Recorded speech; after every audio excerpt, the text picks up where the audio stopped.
माथेरानमधील 2 मलनिःसरण प्रकल्प वनविभागाच्या खचाट्यात. इंदिरानगर आणि पंचशील नगरमधील कामे रेंगाळली.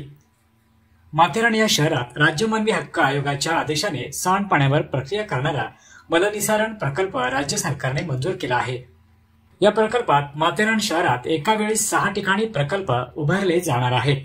त्यातील इंदिरानगर आणि पंचशील नगर येथील मलनिःसरण प्रकल्पाची कामे अद्याप सुरूच झालेली नाहीत.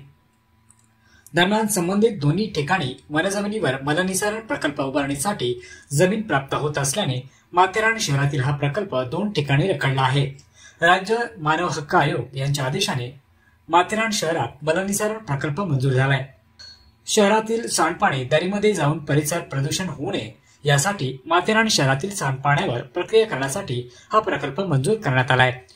मात्र या प्रकल्पाला माथेरान नगर परिषदेला अद्यापही जागाच उपलब्ध झालेली नाही. त्यामुळे इंदिरानगर भागातील मलनिःसरण प्रकल्पाचे काम अद्याप सुरूच होऊ शकले नाही. त्यात इंदिरानगरमधील जमीन वनविभागाने ठराविक कामासाठी पूर्वी राखीव ठेवली होती आणि त्यामुळे त्या जमिनीवर वनविभागाचा हक्क अधिक आहे.